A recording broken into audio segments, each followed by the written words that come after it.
The same way Buhari gave us an impression of a Spartan manager of resources, which was the reason in 2013, 2014, his campaign developed life. And so many people felt if we don't have a Buhari, Nigeria will be doomed. It's the same mantra. I will save money, I will fight corruption. And we didn't demand of President Muhammad Buhari, when he was a candidate, a clear-cut manifesto. It is that same mistake that Nigerians are running into. The seeming disapproval of the Bola Ahmed Tinubu presidency, seeming disapproval in the north, the candidate who can best harvest that seeming disapproval is candidate citizen Atiku Abubakar. And the north has the largest voter demography. That's point one. Number two, it is not too late in the day, I believe, for substitution of candidates. And I think that what the group of 100 should be doing is engaging with all the candidates on the opposition. Oftentimes, there are a lot of people who are goading and nudging Peter Obi to say no, because there's an obedient waves, truly so. But they still believe that with Peter Obi standing alone, they are likely to win House of Rep seats, they are likely to win senatorial seats. So they continue to goad him on and tell him, oh, you can win without Atiku. Who is winnable? Who can win it? Atiku is winnable. Atiku can defeat Bola Ahmed Tinubu if he works with Peter Obi. Peter Obi can defeat Bola Ahmed Tinubu if he works with an Atiku Abubakar. That's settled. But how do we get that ticket to work? How much did former VP Atiku Abubakar pay you to root for him to be the candidate, the sole candidate that everybody else will coalesce around? How much did they pay you? Ironically, those who have been talking to me from his camp know that I'm not an Atiku fan at all. And I haven't spoken with him on these issues. I have chosen to put country first. I know that the ticket that can defeat Bola Ahmed Tinubu, like that ticket did in 2019 against Buhari, is the Atiku Obi ticket. And I know that my challenge with the Atiku ticket is age. If you bring Peter Obi to that ticket, it balances that equation. This is Naija Unfiltered on SYMFONI TV. My name is Olawale Oluwade, and my guest today is Professor Chris Mustafa Nwaokobia Jr, Convener, Country First Movement. Prof, nice to have you once again. It's my pleasure to be here. Pleasure to see you. Pleasure. Before I even go into the conversation, let me talk to our viewers. I want to appeal to you to please subscribe to this channel. Help us to grow. We need your support. Please subscribe to the channel.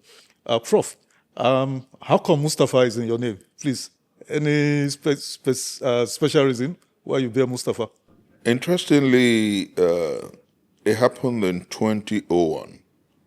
I don't know whether you remember the NMPC problem, the fire at the NMPC building, and the movement as it then was called the Youth Democratic Movement, that took responsibility for touching the building, and the issues were simply about, then it was alleged that about 250 billion got missing at the NMPC. Dollars or naira? 250 billion naira then at the NMPC towers. And so some angry young people who were allegedly members of the Youth Democratic Movement, my movement then,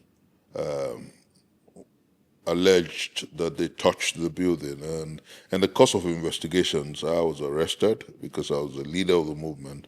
I was detained for a while, and then it was in the DSS custody that, and this is a deep story because that is why my name on my international passport, my name on my account papers, my name on the NIN is Mustafa Nwaokobia Jr. Because 7 days after I was put in custody, I was arrested on a Christmas day, transferred to Abuja the next day from Lagos, and bothered because my son was born 3 months before this event. And so I was troubled that my wife would have issues with breastfeeding.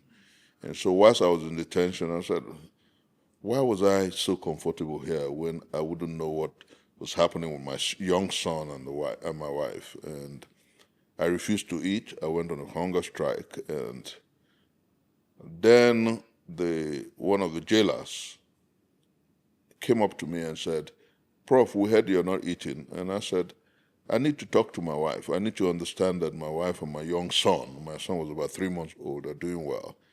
And then he said it was against their policy, except the services wanted that to happen, and that there was nothing he could do. Here was a jailer, a DSS officer, whose name was Daniel. And then he said he couldn't do anything. Then the very next morning, some young man called Musa came up to me and said, oh, he heard what happened, and what is the issue? And I told him exactly what happened. And he said, okay, he will see what he can do. The very next day, he returns to me to say, okay, he will do something. And I said, why? He said, Almighty Allah appeared to him in his dream. And I told him that the young man in custody is Mustafa. Mustafa means sent by Allah. That whatever he wanted him to do, he should do. And so what was it I wanted to do him? I said, I could give you my wife's number, just call her and tell her that I'm okay and that I'm in high spirit. I just wanted to know. And I tell you, well, he did. And then This is a true story, Prof. True story. Not It's fiction. online. You can True Google story. it, not cooked up, Wow. And what am I trying to say? For me, it was instructive because Christopher means in the place of the Messiah, a cross bearer. Chukwudumebi, which is my native name, means aided or supported by the Most High. And then here comes another name, which means sent by Allah, sent by the Most High. And I said, okay, if that's what Allah said to you. And that was when I began to study. I'm not a Muslim, I'm not a Christian. My religion is love. But I began to study the Holy Quran immediately after that encounter. I read the Quran back to back, the English version of the Quran, 6 times. And so I talk to you, I'm on the 7th time. I can quote the Quran as proficiently as I can quote the Bible. So when people wonder, some thought, okay, he took the name because he wanted to be president in 2011. No, Mustafa became part of my names as early as 2002. I was detained on the 25th of December 2001. Mustafa became part of my name in 2002 January. Legally. And it's on my international passport. If you Google my name, that's my full name, Chris Mustafa Nwaokobia Jr. Interesting. Brilliant story. Really, really poignant, Okay, let's get into our conversation. There's this wave of litigation, discussions. I think the former VP Atiku, the ADC, they've gone to court again. Since INEC uploaded the details of presidential candidates, and the people saw the gaps in the President Bola Tinubu's INEC document that did not include primary and secondary schools he attended. So discussions have started all over again. But not just discussions now, like I said, litigation now, over his qualifications.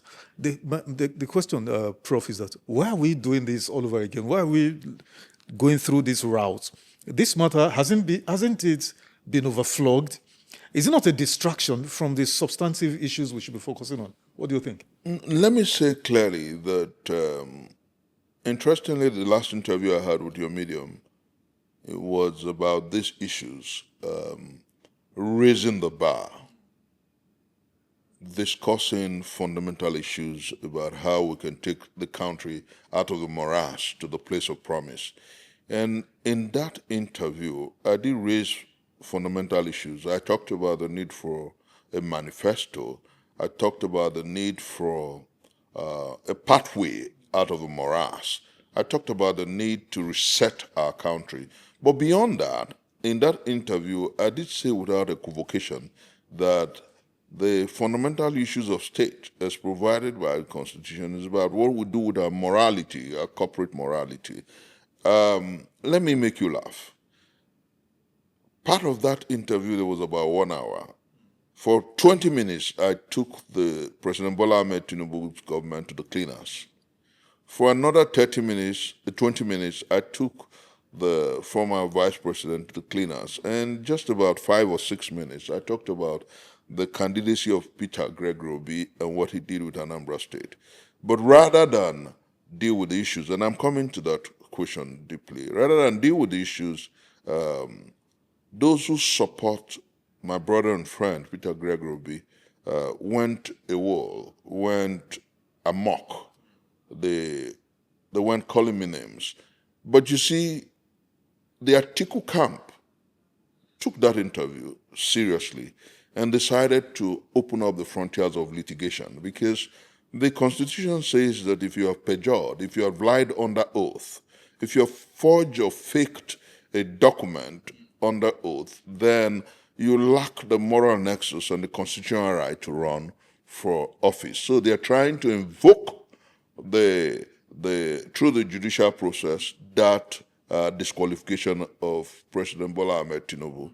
And then those who are of the same tendency, albeit in support of Bola Ahmed Tinubu, decided to rephrase, and doctor the details of that interview to wit that I challenged Obi of not paying contractors and workers and saving money. And very unfortunately, instead of looking at the details of the interview, the mob went out there calling me names. Some went as far as saying that I've taken money from the APC. Some went as far as saying that, oh, he has eaten corn. Some said they've given him rice. And I laughed, because the truth is that until we learn to adhere and abide by the truth, our search for the beloved republic, a nation that takes care of its citizens, our search for a nation that works for the good of all, will be distant. And I want to say here that I do not have any problem with the Atiku camp pursuing litigations to ensure that we test the provisions of the law, we test the latitude of the law, to perhaps seeing whether the judiciary will be bold enough to say, Mr. President, you lied under oath, or otherwise. I'm not the judiciary, but it is right for the Atiku camp to test that legal provision. And then it is also, and I'm not against those who have decided to, because understanding the tendency of the mob, the mob never listens. The mob never has impatience. They're largely emotive, emotional, and grossly illogical. They wouldn't think. They wouldn't ask questions. Ask yourself, Wale, if for an interview that spanned over almost an hour, a man takes on the other leading candidates, and then rather than adopt part of that interview to suit your purpose, you decide to come after the man. But I want to say that going into the details of this interview, that what Peter Obi needs is to teach the Obidient and their leadership to basically attend to issues, address fundamental issues of state, because that's exactly what 2027 will be all about. It's not all about calling a man a thief. It's about dealing with fundamental issues. And the litigations, like you noted, which we're back to, is the issues as to whether a man who has lied under oath, who has perjured under oath, who has forged or faked the document, should be president or should continue to be president. Okay. two issues from what you've said. The first one is you're sounding that you're surprised about the obedience movement, the way they're wired to react to any sort of criticisms to former Governor Peter Obi. Why are you surprised? You are part of the obedient movement. I'm not surprised. I am befuddled. Let me tell you why. I have not in any of my interviews said that I have dumped Peter Obi, and I want to be quoted rightly. I have not. I have in several of my interviews challenged my brother, my elder brother and friend, Peter Obi, to deepen the debate and to take the issues beyond throwing darts. And I don't know where the obedient movement or the mob, as I call them now, got the first time they said, oh, he has decided to work for Atiku. I have never in any of my interviews said that I was going to work for Atiku. If there's anybody who has attacked the candidacy of Atiku the most, it was me. And I didn't attack Atiku on the basis of not liking his person. I've said clearly, I do like him a lot, but I had issues with his age and the ability to attend to issues about governance at 81. He will be 81 in 2027, yes. Now, those were the fundamental issues I raised. Now, where the obedient movement got the issues about me having joined Atiku, and now having lost that lie in the air, theirs is, oh, he wants to join Tinubu. And I do not prevaricate. I do not dance around issues, And I think not only is the mob lazy, they are extremely emotional, emotive, and grossly illogical in how they approach issues. And I say this without equivocation. They are the greatest singular threat to the Peter Obi campaign. It is that mob that is perhaps responsible for people looking at and asking themselves whether Peter Obi is contesting for student union presidency or for the high office of president. You don't make enemies everywhere. Now, you have a Mustafa Nwaokobia Jr. who hasn't told you he has left Peter Obi. And then you're attacking me when in actuality, in the interviews I've granted, I've continuously said that if Peter Obi can raise the bar and deepen on his manifesto and the frontiers of his engagement with the people, he's a worthy choice. Now, let me say this. People have called me to say, you're sounding surprised, like you just noted. I am befuddled. Let me tell you why. In 2023, I gave up my office in Warimpa to the big tent as a campaign office for Peter Obi without a price. I gave up. Then my lounge was an enforcement center for the obedient movement. Nobody paid me. And without asking questions, people make assumptions. When you say lounge, that's another business business place, yes. My lounge was given up as an enforcement center for the obedient movement. And then I sit back to ask myself, what is wrong with these young people? Why can't they sit back to ask themselves questions? And then I worry and this is very particularly disheartening, when you see people who know you well, maybe because they want to dance in the open in support or be applauded by the obedient movement, who should correct some of this normative, they throw darts at you. And I ask myself, is this how we want to win the presidency? Is this how we want to get supporters to Peter Obi?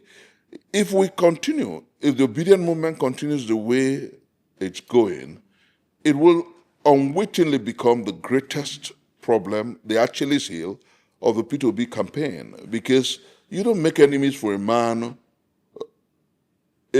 out of a man who hasn't told you that he has deserted Peter Obi. Nnamdi Azikiwe, Nigeria's first ceremonial president anyway. He had a Zekist movement. And at some point, they were getting out of hand.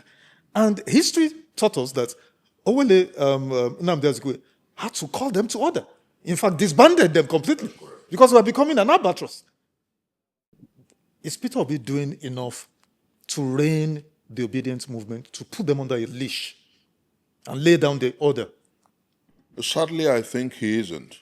And I say this without equivocation. I hope he rises to the urgency of now. Because if you go ahead making enemies of those who truly, truly believe in your person, through the unguarded reaction, the combative, albeit illogically combative tendencies of a movement, then you have a problem. I'll give you a practical instance. Someone called me over the past week and asked me, what's the quarrel between you and Peter Obi? And I said, there's no quarrel. Have you left him? I said, listen to all the interviews. I haven't said so. So he said, so why am I hearing all this? And I said, well, ask my big brother. That's Peter Obi? Yes, ask him, because I don't know where all this is coming from. I have granted several interviews recently, and I've talked about the need for a proactive manifesto. I've talked about the need, and I criticized all the three leading candidates.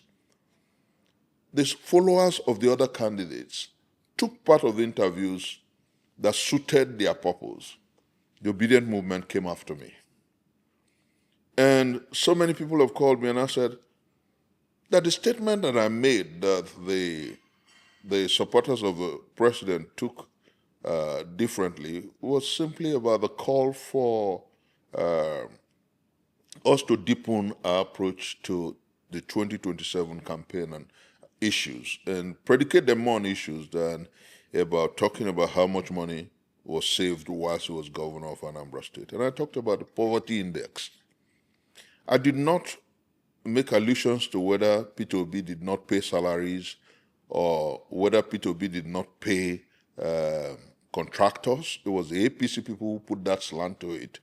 And then instead of watching the video the entirety of it and following the entire interview, they came after me. And those who were patient enough to go back to the video called me back to say sorry. But the mob is happy that they have torn supposedly apart one of their own. But that doesn't make any sense to me. I will continue to be a votary of truth, a vista of truth. And it was my mentor, Mahatma Gandhi, who said that when you stand on the truth, even if you're the minority of one, stay firm.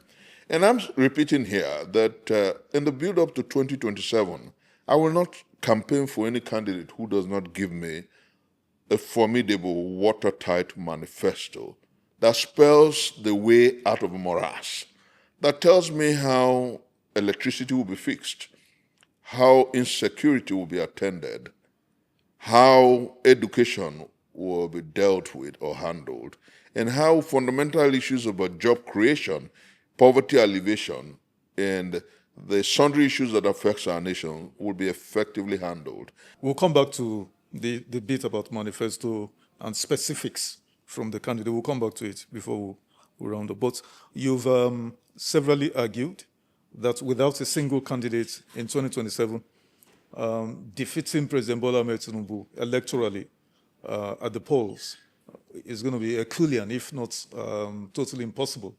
Expatiate on this. What do you mean exactly? Let me say very importantly that the lesson from Osun, the lesson from the Osun elections are very manifold. Very unfortunately, so many people emotively and emotionally are running to the town to say that the APC is defeatable.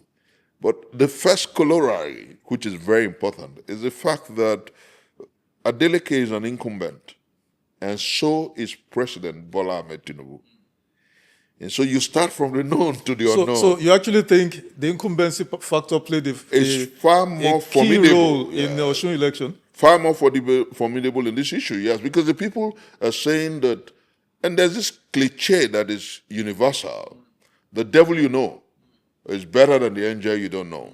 Now, don't forget also that, and this will hurt the obedience deeply, that the same way Buhari told us he will fight corruption, the same way Buhari gave us an impression of a Spartan manager of resources, which was the reason in 2013-2014 his campaign developed life. And so many people felt if we don't have a Buhari, Nigeria will be doomed.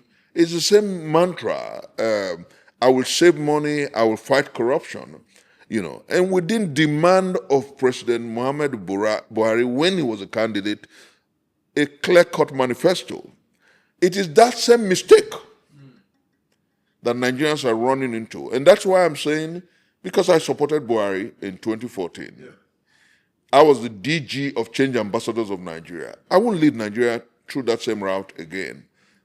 Nigerians wanted a Spartan president, a manager of resources, a man who hated corruption, the same way we're presenting Peter Obi. I want something deeper, and that's what I'm telling my brothers and sisters.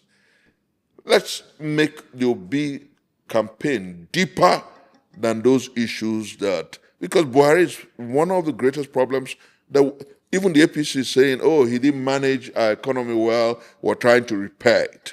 Now, fundamentally, the Ekiti scenario, people talking about the people's power. In the Osun scenario, people are talking about people's power, but they have forgotten that Adeleke is an incumbent. They're talking about his having served the people. They also forget that the people know him already. Now, if you want to give them an alternative, there must be a formidable alternative, and I'm speaking deeply here. The APC and the many governors who got into Osun was not a seemingly formidable alternative. They wanted an alternative from within. And I'm speaking deeply here.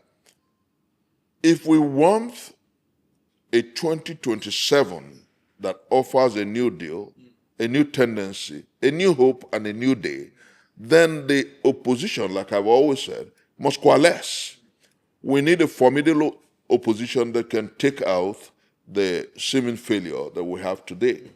And the way to do that is, and I thank God for what the G100 is doing, engaging with the opposition factors and individuals to see if they can truly coalesce and give us a single candidate. Because the Osun story has been twisted, if you like, by the opposition, is that, oh, the people will decide what happens in 2027. But they are almost ignorant of the fact that long before the Osun election, Adeleke had said that whilst running for governor under Accord, his choice of presidential candidate and ticket is Tinubu. He hasn't pretended an ounce about it. So on the one hand, he has said to the nation and the Osun people that he will support President Bola Ahmed Tinubu. And so what that tells you is the fact that the man that you're saying is supported by the people hasn't pretended about his love for Tinubu. I think the opposition must learn to think clearly. Let me put a rider there, because in the group where I belong, this conversation about this double... And in thanking the people, he boldly reiterated that position. Exactly. That he is grateful to Mr. President for allowing the processes of democracy, but his commitment to supporting the president come 2027 is ironclad. Okay. But you see, that promise means next to nothing. Some other narrative. You know why? Number one, Adeleke is making that promise, number one, for safety purposes. Don't forget, the federal government is still withholding the local government funds that belongs to Osun State. And that is huge. How Adeleke has been able to sustain the local government hitherto remains a mystery. But guess what? The space for litigation is still open. And you and I know, Prof, that until the Supreme Court pronounces on this election outcome, it's not over yet.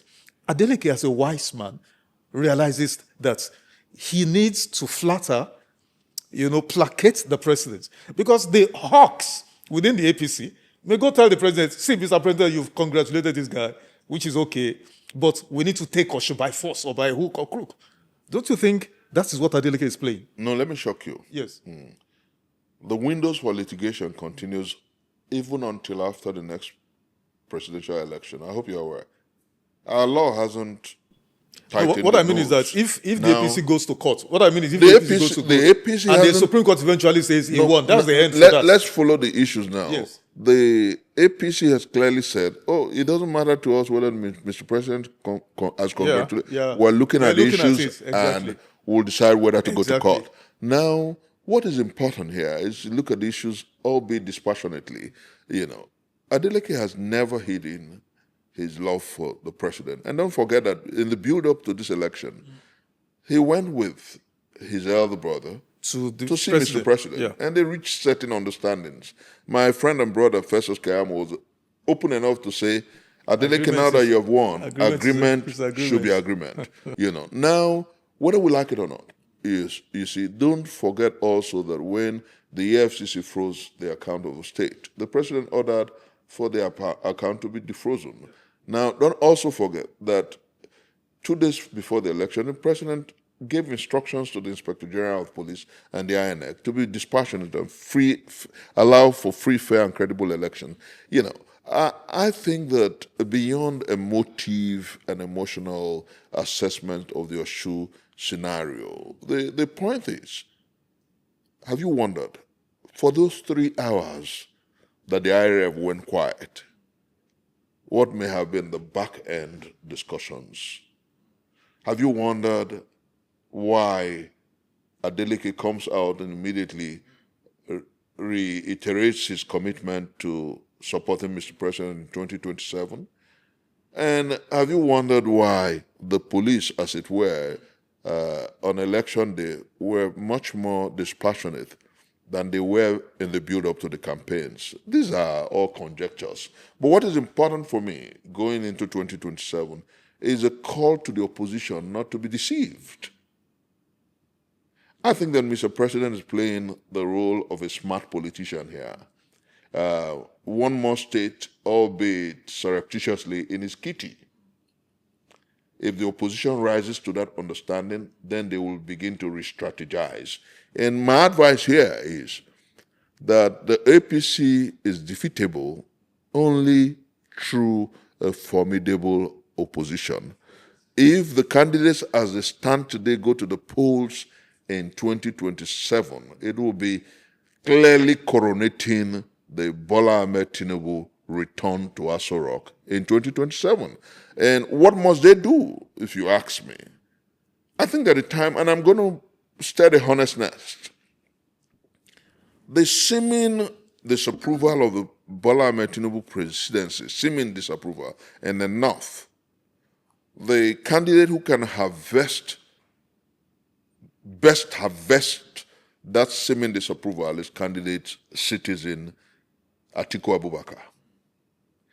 And the North has the largest voter demography. That's point one. Number two, it is not too late in the day, I believe, for substitution of candidates.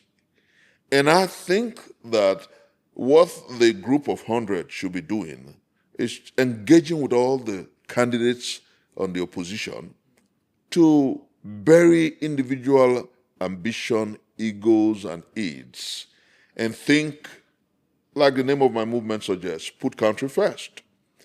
You ask me, can citizen Peter Obi win standing alone with Kwankwaso? And the answer is a capital letter no. They can't? They can't. Really? I'll give you 4 quick reasons. If it were in 2023, I can say yes. As we stand today, Kano, the strongest base of Rabiu Kwankwaso, is divided. I don't even think, if we want to be dispassionate and truthful, that Kwankwaso and his Kwankwasia movement can win Kano. The man who was the linchpin of their campaign, who was a candidate of a party that Kwankwaso ran with in 2023, is now in the APC. The former national chairman, the incumbent governor, and the former national chairman of the APC is in Kano. I think the Speaker of the National Assembly or so, is it Kaduna? It's Kaduna, actually. Okay. Kaduna. But you know that he's in the Northwest. Now, the tendencies are clearly very broad.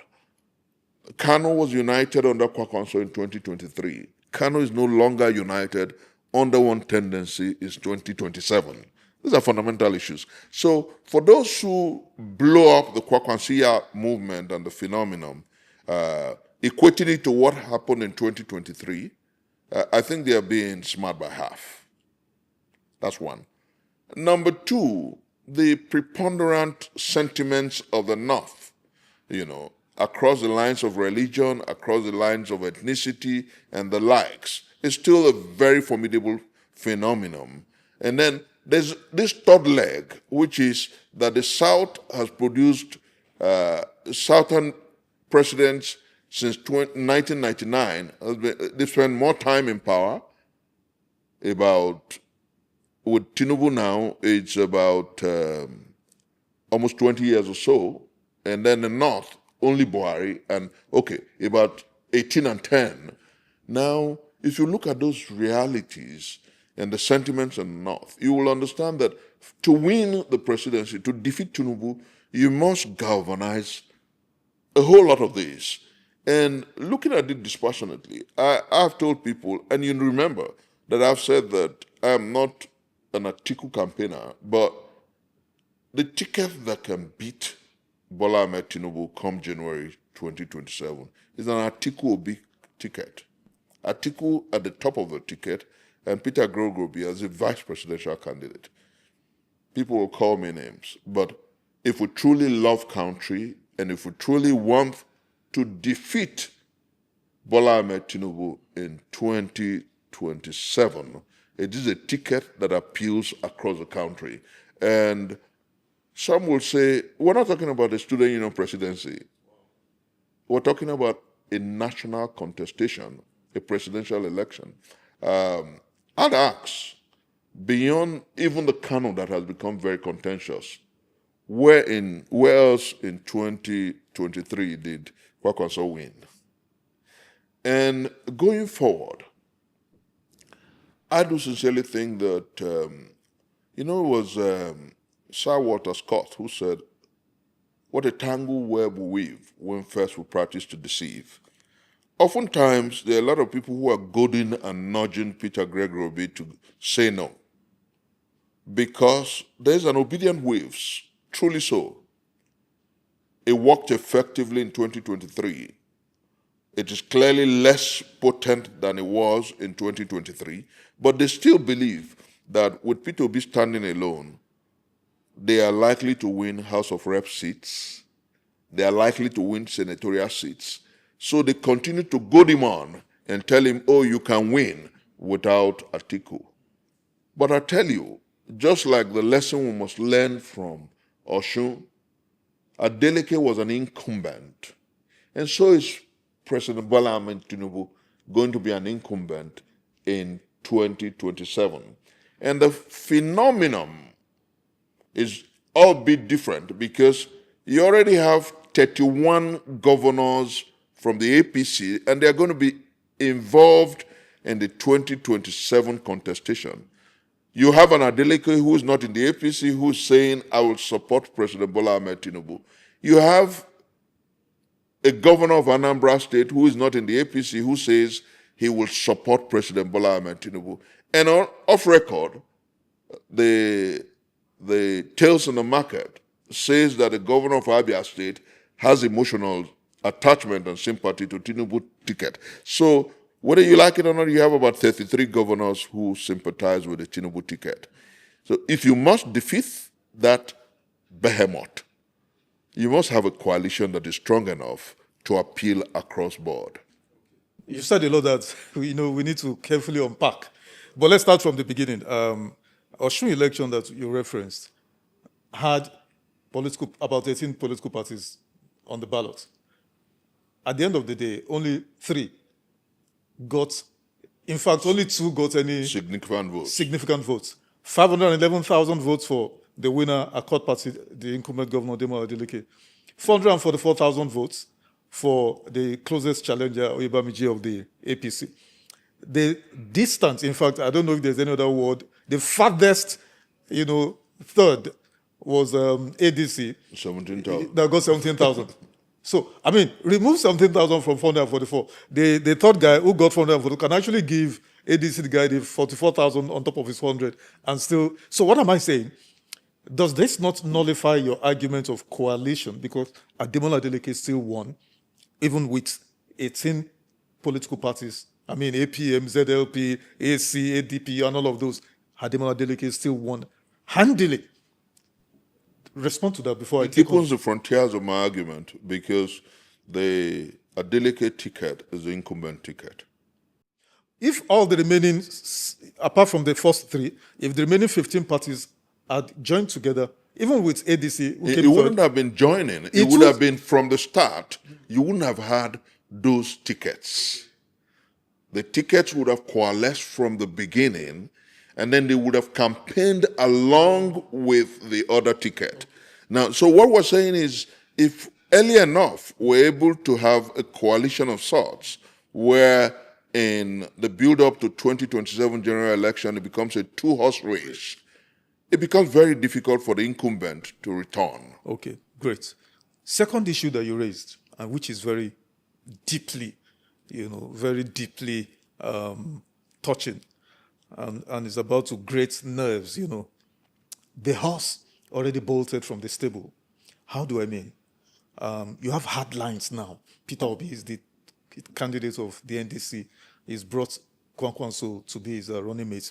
Atiku, ADC. He's brought Rotimi Amechi. My brother, we started talking about the obedience. How do you tell Peter Obi now to step down and pitch his tent with Atiku? How do you even tell a Rotimi Amechi to step down? Can you square this circle for me, please? Let me tell you, for nation, if we truly, truly love our country, if we truly want the administration that everyone seems to be saying is not doing well to be voted out, there must be huge sacrifices. I'll give you an instance. Why did Gandhi become the Prime Minister of India at independence? He looked at Nehru and he said, oh, younger, stronger, okay, he can do something. Gave up his ambition for Nehru, understanding the urgency of that moment. Now, clearly, in the build-up to 2027, there are fundamental issues that we cannot overlook. Nigeria is torn along ethnic and religious lines. We can't overlook that reality. For those who are out there saying, oh, it's going to be almost impossible to get people to give up their ambition, I'm telling you that it is easier to give up individual ambitions and defeat Tinubu than to insist, except nobody's telling them the truth. And I'll give you practical instances. This is without fear of querulous critics or whatever names I'm called. Don't forget that I'm not an Atiku fan. But he will harvest the votes in the north. Particularly now that there's a whole lot of disenchantment ditto the Tinubu ticket in the north. Now, down south, you have several candidates. They will divide the votes. So the phenomenon that plays out is that Tinubu will have his traditional voters. Atiku will have his traditional voters. Peter Obi will perhaps have his traditional voters. But if you put them together, divided, Tinubu will be coronated in 2027.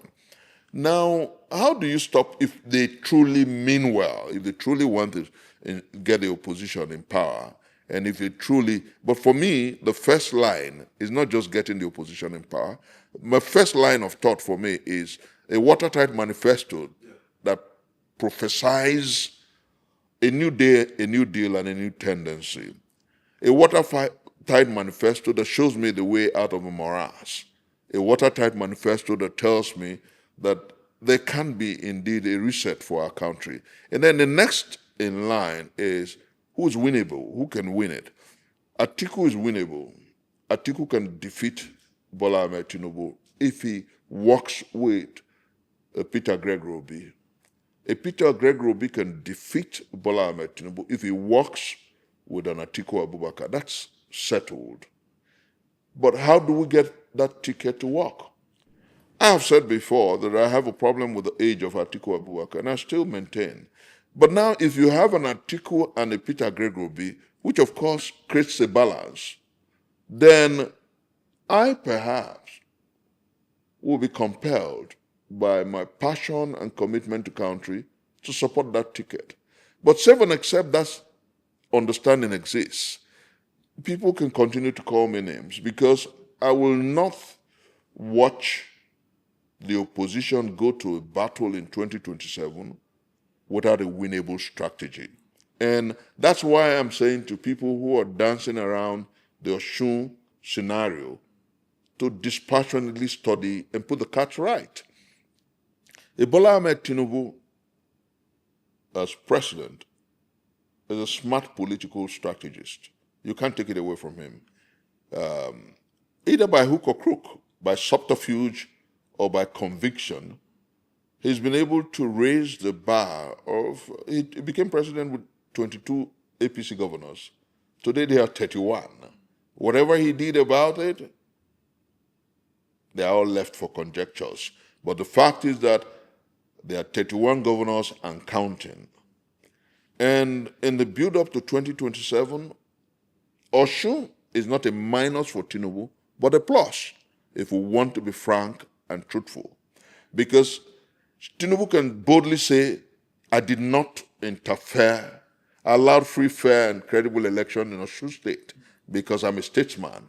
He can also boldly say that I asked the police to hands off. He can boldly say that I allowed INEC to be independent. And he can also say that the Osun people, and indeed the governor, owes him a payback in 2027. And these are valid positions. I'm being very strategic here. Now, you cannot wish those valid positions away with a wave of the hand. That's why I think that the time has come for the opposition to think fundamentally out of the box, and people should begin to sacrifice their ambition, their needs and ego for the collective good. If we all agree, let's assume that we have all settled at the point where we'll say that the problem with Nigeria today is Bola Ahmed Tinubu and we have to vote him out, then people must be largely interested in making sacrifice for that to work. And the ticket that can take out the Bola Ahmed Tinubu presidency is an Atiku Obi ticket. Before I ask you the last on this, let me ask this one first. You said the president has 33 governors. How many now? 31 state governors on the side of his party, yes, and two extra governors who sympathize with who have ticket. pledged fealty to him. But the question that readily comes to that is that those governors don't have the people. Majority of them don't have their people, like a sheep blindly following after them. Even the Osun state that we keep referencing, Prof. Do you believe that Nigerians have the mind of their own? Because politically, as we witnessed in Osun, what stood out clearly was that Nigerians determined to vote against the APC. No, it wasn't. It wasn't a determination against the APC. It was a determination to vote a governor that they love. Let's not make the mistake. I keep telling people that the way to political success is dispassionate, logical reasoning. It wasn't a minus for the APC. I'll give you and this is a clear truth. The APC was its first greatest problem in Osun State. Most people don't know. The candidate of the APC is from the same constituency as the candidate of the Accord Party. Their court party has already done, the Adeleke has done 4 years. So those who are on the other side believe that had Oyebamji been voted, the APC, he will want 8 years.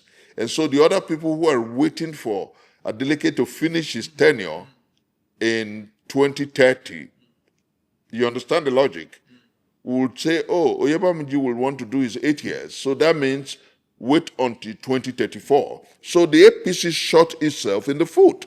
Let's be clear-headed about this. And when we understand that anatomy, we'll find out that it wasn't necessarily about Adeleke alone. It was about the party that made a wrong choice.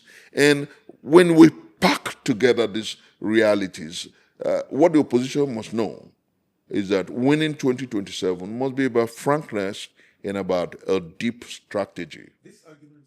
The general consensus from the citizens, the indigenes of Osun State, is that the APC is synonymous with hunger, poverty, misery. They were paying 1/4 salary under Aregbesola. When Oyetola came, he was paying half salary. Months on end of... You see why I'm laughing?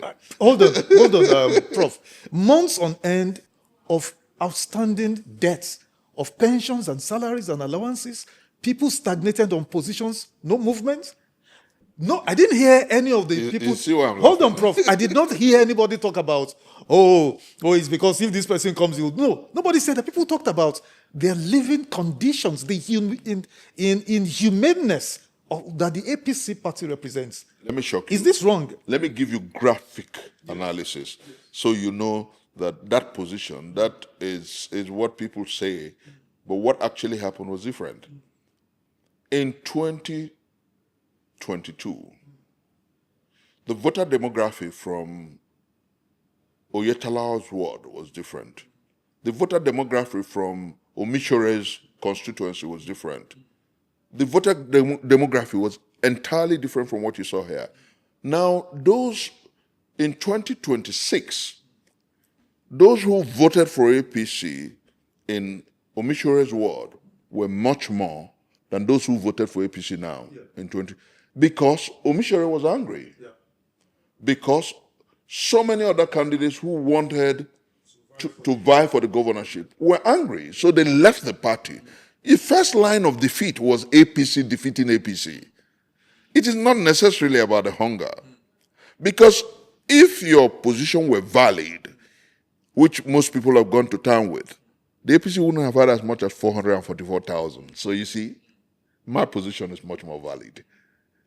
To have scored 444,000 means that the hyperbole about, poverty, lack of salaries, are just what the opposition wants to enjoy in what came out. But the truth is that the APC destroyed its own chances from within. And then what the opposition must do come 2027 is not to destroy the chances of beating the Tinubu presidency from within. And if you have a multiple strong presidential tickets running against Bola Ahmed Tinubu, it means that the opposition will destroy its chances of defeating Tinubu. And that's why we're saying no. That's why the G100 is saying we must sit down and produce a one strong ticket that will go to the polls against Tinubu in 2027. Okay. Let me ask the question that is on the minds of our viewers, because they've been listening to us now for about 20, 30 minutes, and they are asking, I'm sure they're itching, they wish they could come into the screen and ask. And talk to me. And talk to you. So let me ask on their behalf, how much did former VP Atiku Abubakar pay you to root for him to be the candidate, the sole candidate that everybody else will coalesce around? How much did they pay you? Ironically, those who have been talking to me from his camp know that I'm not an Atiku fan at all. And I haven't spoken with him on these issues.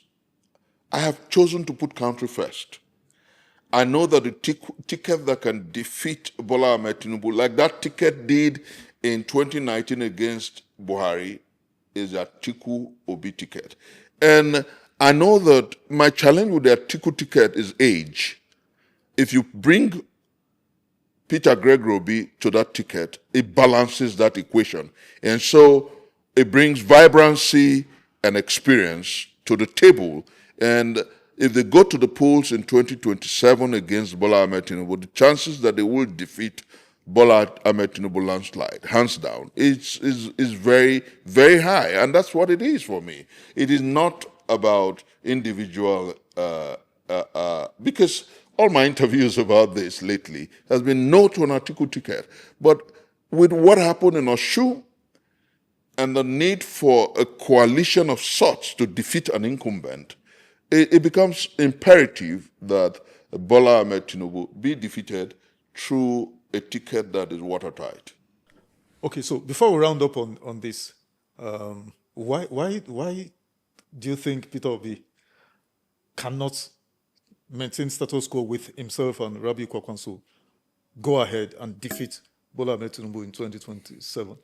And let me say this, and this is important for the G100. This is important for my big brother and friend, Peter Obi.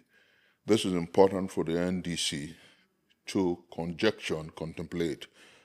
I've said on this SYMFONI interview a few weeks ago that I see the NDC as one strong opposition party, as it were. I placed it ahead of the ADC, as it were.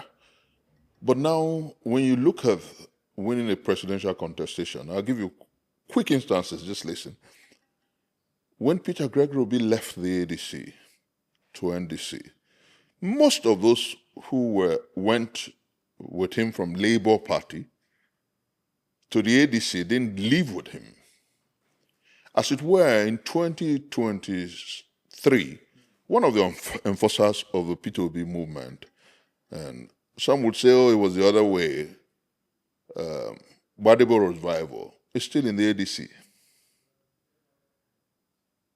In so many places across the country, you have those who joined remain, the major political gladiators who joined the ADC are still there.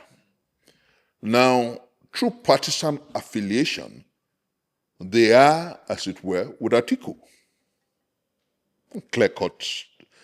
Now, there are also quite a lot of Obedients who joined the ADC with Peter Obi, who didn't leave the ADC to the NDC. True, these are facts.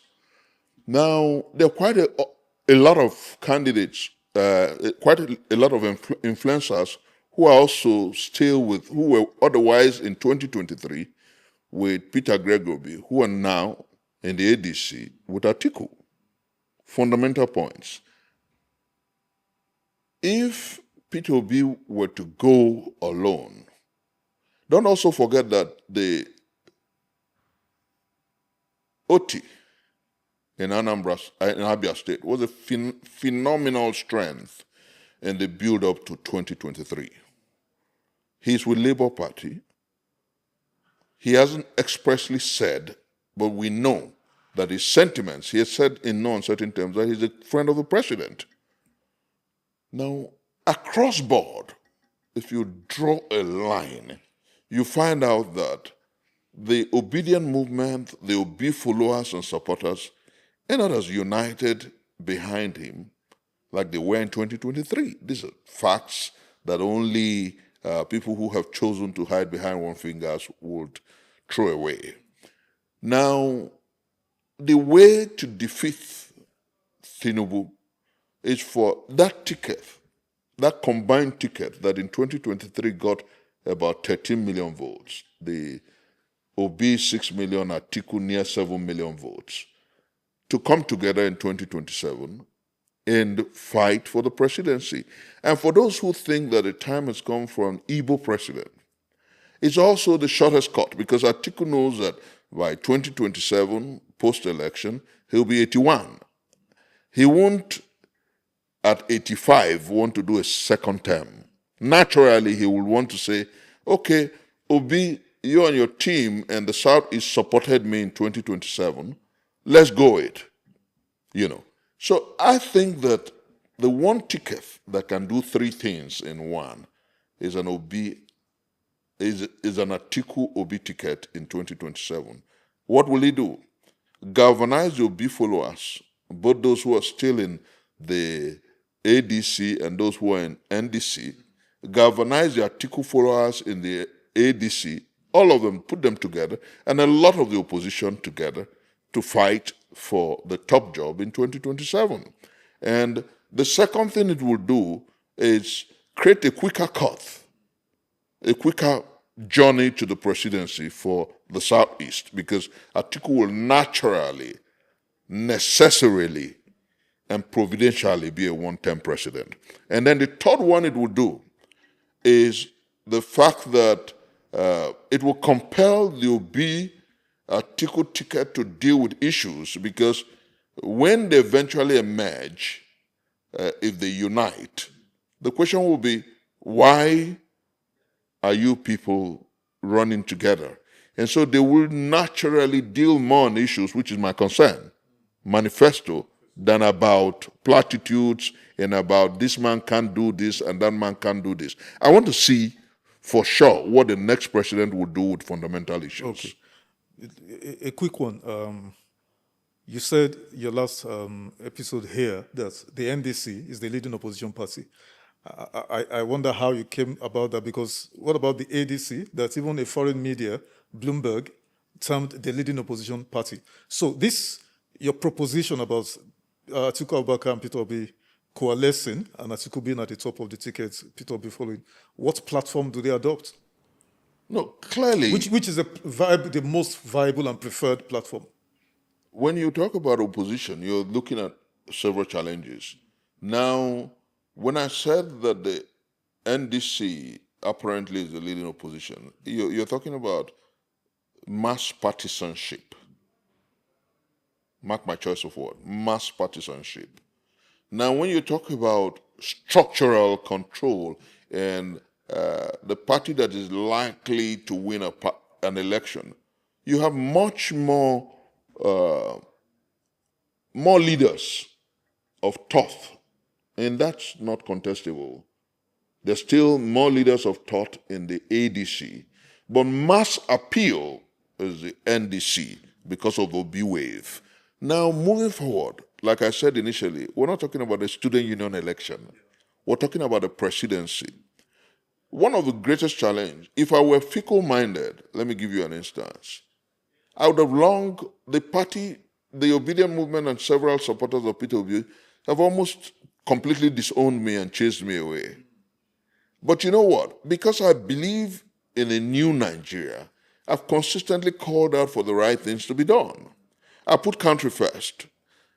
But if you ask me, Wale, what are your emotions and sympathies? I've said here, I think it was one of my interviews I had with you guys with this medium in,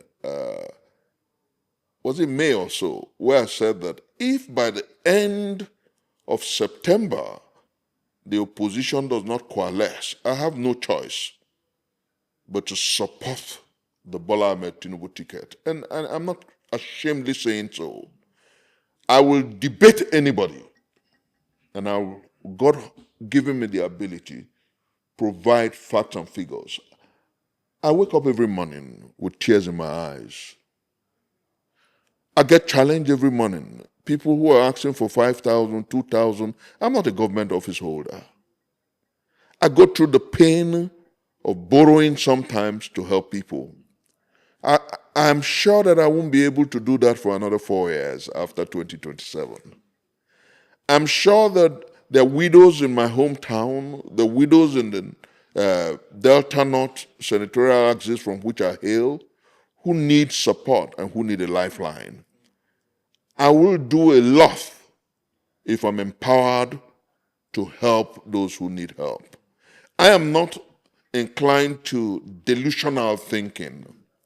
I want to be in a position in 2027 when I can impact more lives than I already impact. And so that's why my appeal to the opposition is to coalesce. That's why my first love is a call for the opposition to understand the urgency of now. First choice is a coalition of the opposition so that we can defeat the incumbent. If that coalition is impossible, I'll have no choice but to ensure that along with my people, we're able to impact lives come 2027 and the years after. And I want to be quoted correctly. That's my passion. First choice, country first, Nigeria first, my people first. Second choice, the ability to impact the lives of people. And whilst, God willing, if the opportunity to superintend over this country, I ran for president in 2011. So my passion consistently is about a new day, a new tendency, a new dispensation for the masses of our people. And until I die, I'll fight for the greater good, for the greater number.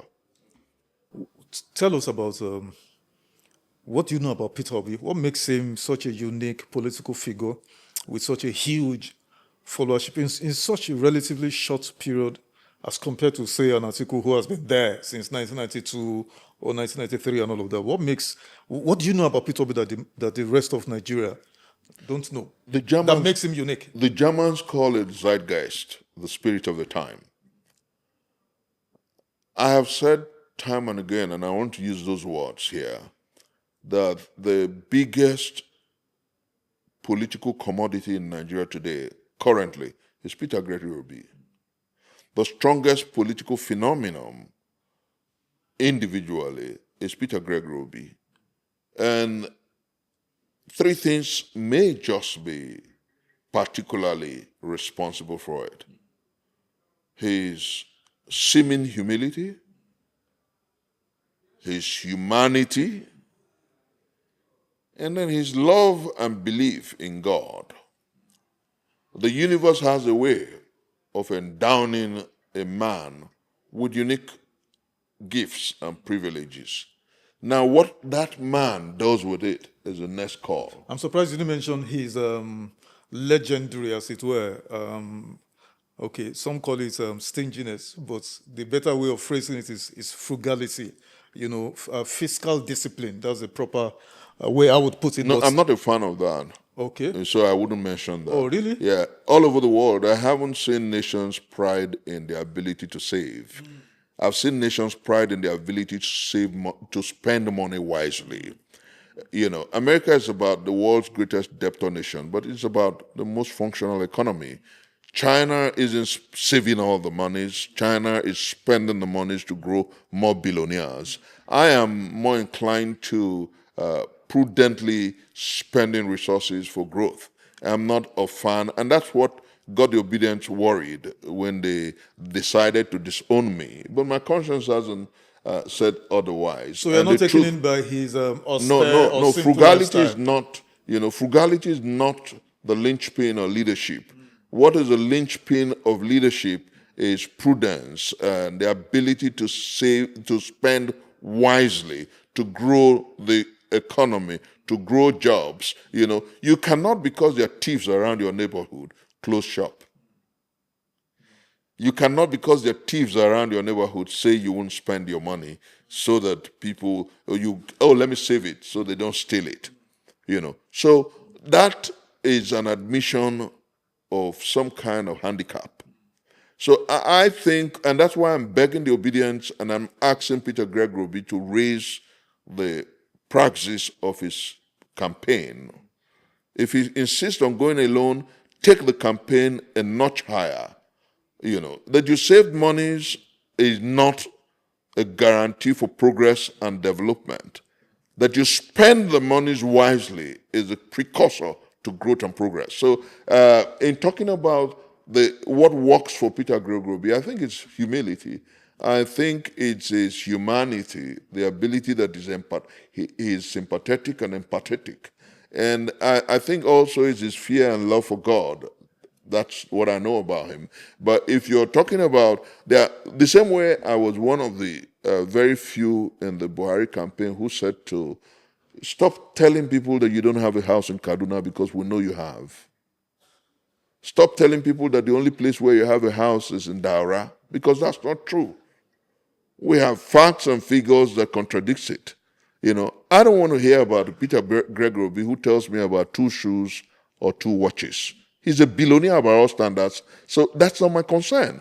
What my concern is about putting country first and a commitment to righting the wrongs with our country and showing me a programmatic process by which and through which those wrongs can be righted. Let's put it in context. This idea of fiscal discipline. You know, I said some say it's stingy, some say it's frugal, but the appropriate phraseology is actually fiscal discipline. In contrast to, say, President Tinubu, who bought a yacht, who bought a new jet at maybe 150 to 200 billion naira, who rebuilt VP Mansion 21 billion, renovated the ICC in Abuja. What for me is prudence. No, just hold on. The ICC in Abuja, International Profligacy. Conference, hold on, Prof. 39 billion. Lagos Calabar Coastal Highway, Profligacy is 15 trillion naira without due process. I could go on. So, While Peter Obi, hold on, no-no. Prof. A Peter Obi, I know, because I know that when Peter Obi shone like a lodestar, blazed on the political scene, was after I left office in Anambra. And he went to the Covenant platform That's in Lagos right, and the spoke. platform, yes. And talked about those issues. He was about his ability to manage prudently the finances of Anambra State and left huge sums for his predecessor, for his successors, rather than, which is totally against the Well, norm. you're returning me to that practice. And I Yes. say again, without Yes. equivocation, Yes.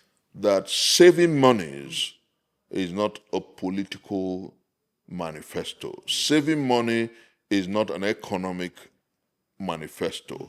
Spending monies wisely to create jobs, to build infrastructure, to engage and obliterate poverty, if you like, is a campaign philosophy and a mantra. Now, let me tell you why that resonated. In the land of the blind, one-eyed man becomes the king. Because we have a regime, a generation of, pardon me my choice of word, profligates, a generation of wasteful leaders, the idea of saving money resonated. You don't go to the Japanese to tell the Japanese that the governor saved 1 trillion yen. The Japanese will tell you, and I don't have light, and the roads are not good, and the schools are not fantastic, and then he will lampoon you.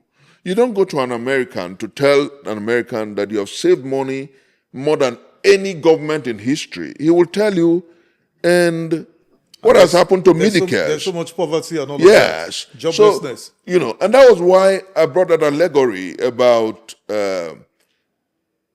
the Obiano scenario, and I brought that issue about the Ngige scenario where under Ngige, poverty index in Anambra State was about 46%. Under Peter Obi was about between 52 and 56%. Poverty was more. Under Obiano, it was between 16 and 22%, which was less. And, the question is not necessarily about who saves money.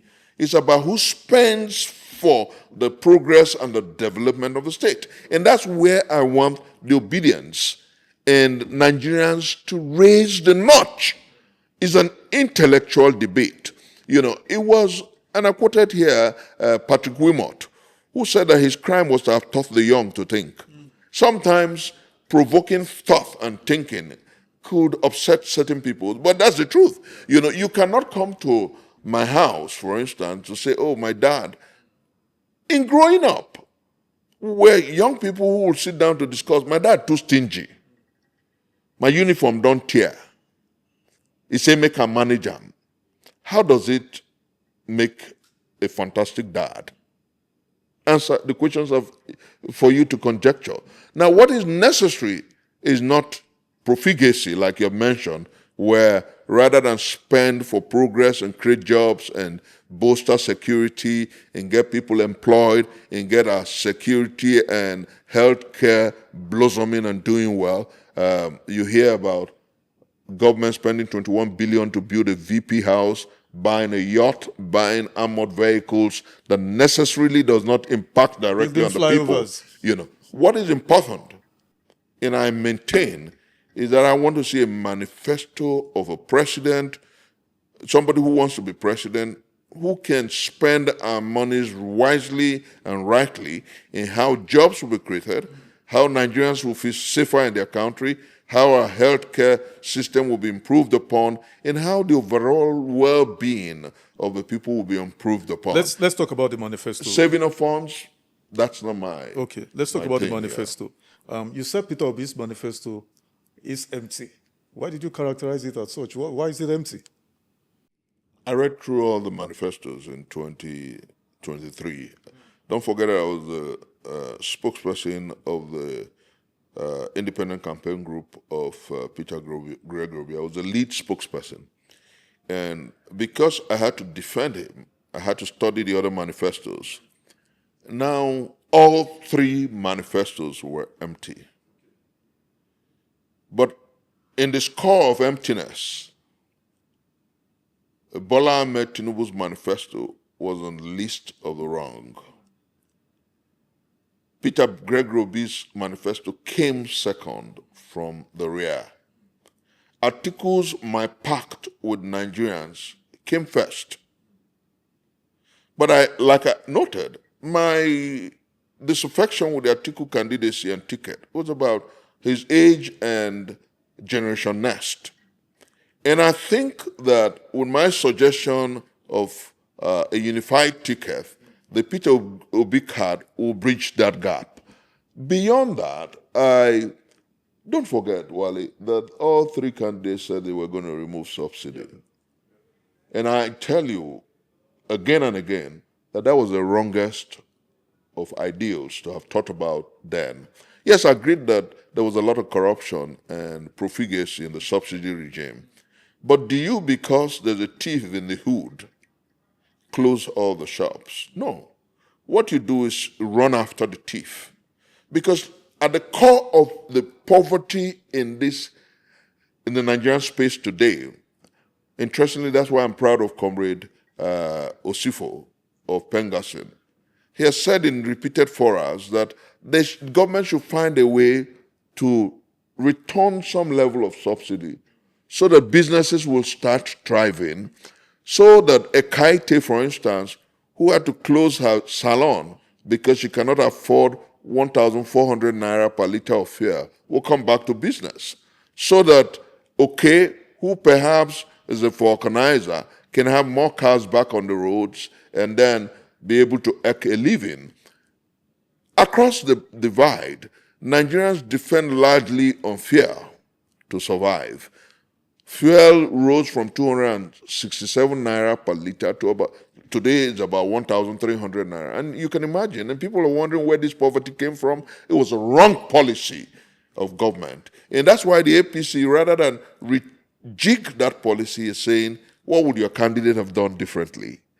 So that failure, if I were, and I did suggest at the period of politicking in 2023, for us to rethink that programmatic, because no economy grows without small-scale businesses thriving. As you and I talk, Wale, small-scale businesses are closing down every day. No doubt about that. But the three manifestos did state that they will remove fuel subsidy. Yes, they did. But the approach were different from one to the other. Not fundamentally different. No, that's the irony. Fundamentally different. No, not fundamentally different. The Atiku manifesto, to the best of my knowledge, promised a phased removal. Phased removal. But they were going to remove it. The first point for any manifesto that was people-centric will be fighting corruption in the subsidy sector. You cannot come to power and remove that which subsidizes the greater percentage of our people and our economy. You cannot. It was a wrong policy, a wrong ideology, and I still maintain, as I talk to you, that any manifesto that can take this country out of poverty must rethink first that policy.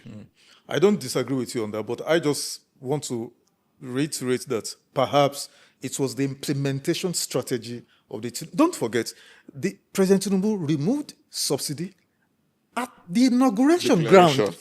Not declaration, inauguration ground. He was reading his inauguration address, and he just said it, permit me to use this word, flippantly, very casually, that subsidy is gone because the President Tinubu administration did not provide for it beyond June. Well, let me tell you why my position is a bit ironclad. And I tell you, where in the world do you have any nation that is doing well floating that which affects the greatest number? Where? Not any of the No economy, no developed philosophy, economy, not no any. mantra, nothing. So you listen to the World Bank and the IMF against the survival of your nation?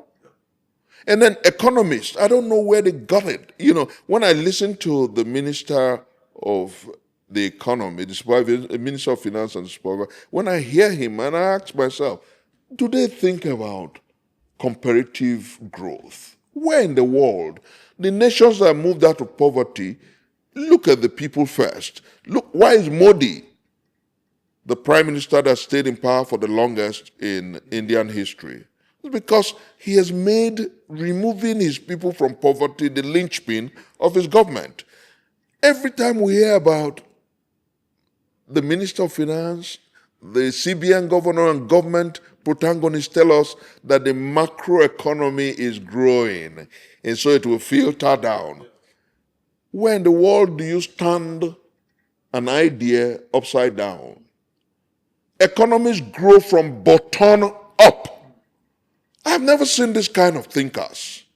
Oh, it has to be macro first before you grow big businesses without thinking about the little. I hear the basic economic that, small phenomenons. I've had economic experts tell you that any economy that must survive stress and strain must have so many small businesses growing. And here we're being told that when the macro grows, it will free. No.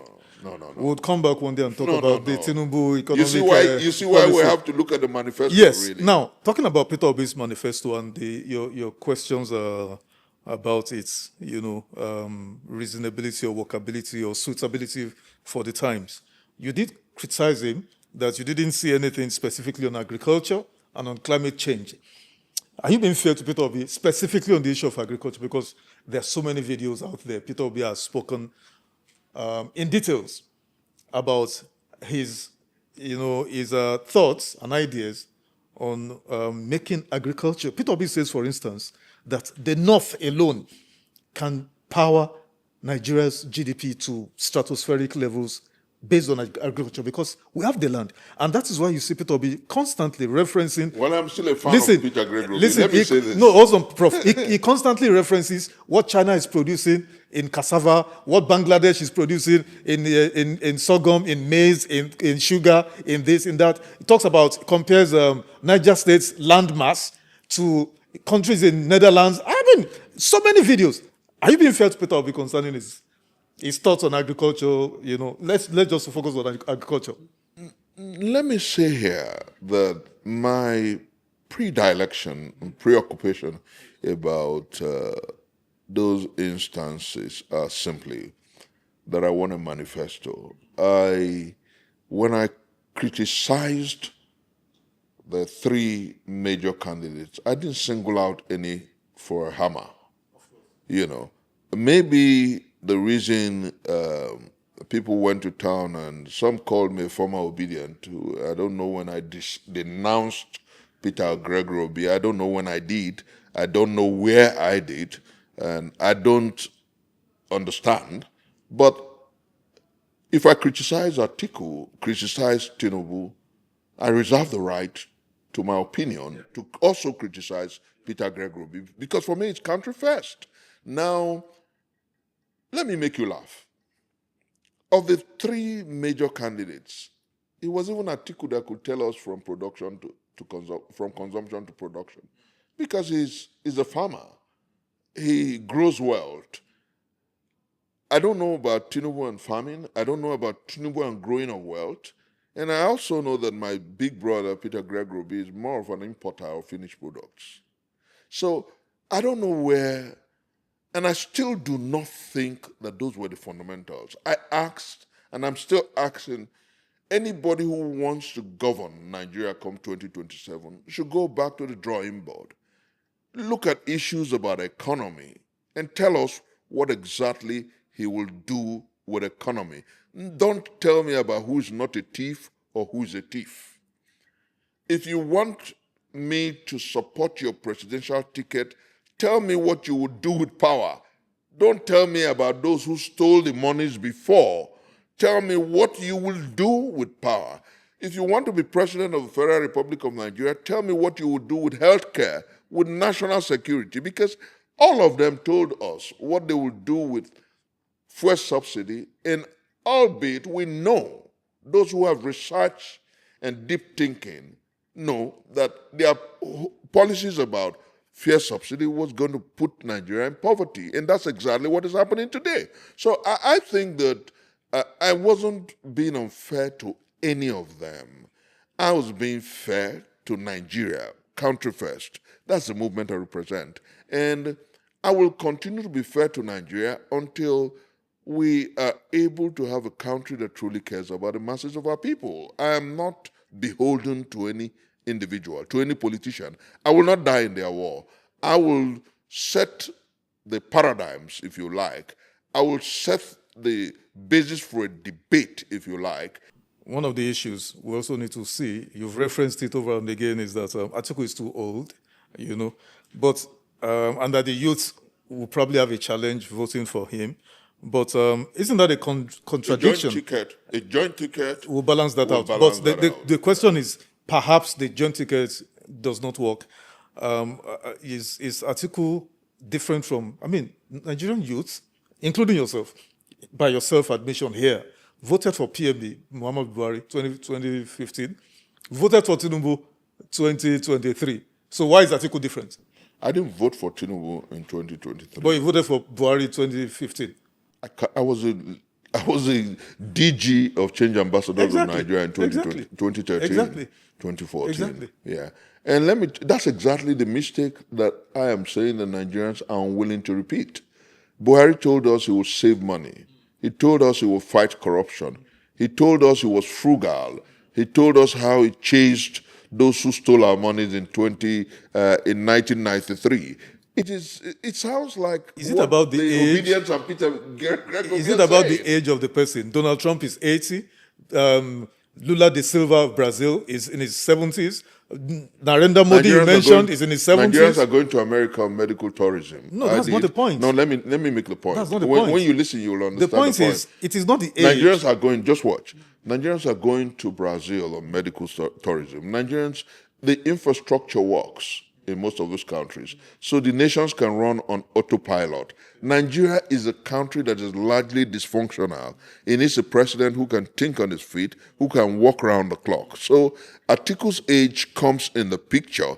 And that's why I'm saying that considering the monstrous support that Atiku has in the North and the monstrous support of the youth followership or following that Peter Obi has in the South and across the country, a joint ticket of these men will defeat the incumbent. Save and except that is done, I am not caught in the motiveness of the contemporary thought of the mob. I am not caught in the combative reasoning of the mob. I am interested in how Nigeria works for the greatest number. I know we talked about the Osun elections, but let's put it in proper, or let me ask you pointedly, what lessons can the opposition take away? What is the major takeaway for the opposition in 2027 from Osun elections? Take the message and the campaign to the people. Tell the people that their votes matter, their votes can count. Tell the people that they can defend their votes. And also take strong lessons from the power of the incumbent against the mob. And then what they must do is to understand that had the opposition in the case of Osun State united long before, perhaps the victory that Adeleke got would have been difficult. And just to pose it with the challenges, the build up to 2027, tell the opposition to coalesce and to come out with a formidable candidate and sell that candidate on the basis of ideology, the message for a better and a beloved community, a beloved society that works for the good of the majority of Nigerians. If you don't do that, if the opposition goes to the 2027 election the way as divided as it is today, by 1 p.m. on election day in 2027, Bola Ahmed Tinubu would have been coronated as President of the Federal Republic of Nigeria and given the ticket to a second term. That's the truth. Okay. Senator Oji Uzokalu, Senate Whip, Chief Whip, has said Nigerians shouldn't bother about the Osun loss of the APC, that regardless of APC losing Osun, the Tinubu will still win in 2027. APC lost Osun. Yeah, I know you said he was infighting, basically. APC lost Osun, not necessarily about Adeleke winning Osun. You said it was because of infighting. So, Oji Uzokalu, though not using your word, said Tinubu and APC will still win the general elections next year. Now, considering that Adeleke also has, what's it called now, pledged allegiance to support Tinubu in 2027, what's your take on this? No, that's his choice, really. That's his choice, really. I've told you about my own position. And some people will ask me, okay, so some have said to me that if you ultimately or eventually decide to support the Tinubu ticket, that means that your fight for a Nigeria that works for all is egocentric. And I say, no. I have challenged the Tinubu team to a manifesto. I've challenged them to prove to me that they can make Nigeria work. I've challenged them to prove to me that they can do things better. I've challenged them to rejig their manifesto. If they do so, I'll look at it. Now, for those who think that I have to think their way, I have on my body the scars of a nation that I've always wanted to walk. I told you about how Mustafa became part of my name. I lost a younger sister to kidnappers in this country in 2015. I lost another one to an accident in a girl who had made a first class in Enugu State University. 3 weeks after, died in a car accident on account of bad roads. I know what pain means, and I know how painful it is when it is on account of dysfunctional leadership. I am not emotional and emotive. I am logical. And so I have said, and for those who follow me, I was glad when I saw some of the Obidient boys who said, he has taught us to reason, and I will continue to do that. In the build up to 2027, Wale, I will subject whatever papers I have in front of me to deep thinking, will subject it to the crucible of deep dialectics, and ultimately we'll go around this country and preach the message of a nation that works for all. And I told somebody, I said, what if ultimately I end up supporting Benga Hashim or Lawekwa? What if ultimately I end up supporting Peter Agada of the YPP? What if ultimately I end up supporting my brother and friend, Shore? I am looking out for a manifesto that works, a manifesto that connects with a call for a new day, a new deal, and a new dispensation in leadership. What can we do, as we wonder, what can we do collectively as Nigerians to save or restore public confidence in our democracy? Eternal vigilance is the price for liberty. I believe that what this country needs are men of goodwill. There's a wise man once said that statesmen think about the next generation. Politicians almost always think about the next election. And so that's where you can, if you subject my debates and interviews to the crucible, you'll find that my predilection is about the next generation. I want a thinking youth. I want a generation of thinkers who will interrogate leadership. I don't want to be told that this man is a good man, because nations have not been built or transformed by just good men. Nations have been built and transformed by visionaries, statesmen and thinkers who believe in the beloved society. And I'm looking for a nation that looks out for men who are thinkers, men who love their nation, men who want a society that functions for the betterment of the greater number. And that's what counts for me, and that's what I believe the Nigerians must do. Going forward to 2027, we must remove from predicating our choices on ethnicity, our choices on religion, our choices on region, and our choices on banal cocoonery of who is close to me or who's close to you. The time to think about Generation Next is now, and Nigerians must interrogate those who are asking for our votes come 2027. History, way back, into history. You were the director for youth for the Hope 93 Abiola campaign. Yes, I was. Director for youth, right? Youth mobilization. Youth mobilization. That's a long way, 1993. Then I was just 21, 20. Wow. 2021. 2021. Wow, that's a long way.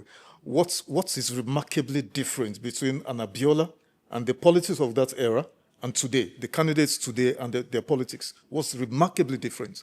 Abiola was a leader of men. Abiola connected with the high and the low. Abiola preached fundamentally about our humanity. And remember those mantras. One of them was farewell to poverty.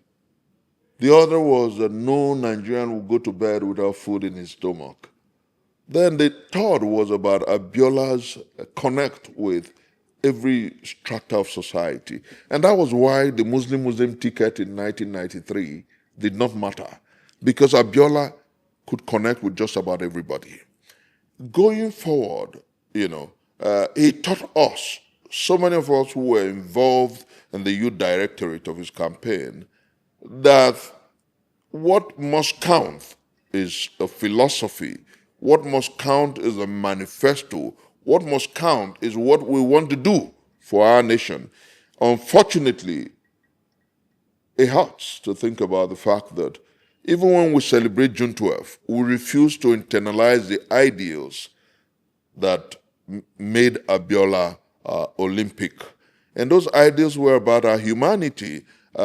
As we go forward into 2027, what must count is the fact that I want the leading candidates, as campaign starts in a few days, I guess it's on the 18th or 19th, to tell me what they will do with poverty. Like Abiola told Nigerians what he will do with poverty. Tell me what they will do with security. Tell me what they will do with education. Tell me what they do with the infrastructure. Tell me what they will do with health care. Except these fundamentals are addressed, nobody should, I won't even care about what names I'm called. I want to stand on the side of truth, on the side of the Nigerian people, and on the side of a republic, a nation that is in dire need of reset. Impressive. Nice place to anchor, Prof. It was nice having you. God bless you. Nice having you, and I'm sure we'll do this again. I mean, we're getting into election period, and then we'll have a time to explore some of these ideas again and again. Thank you so much for coming. God bless Nigeria. God bless.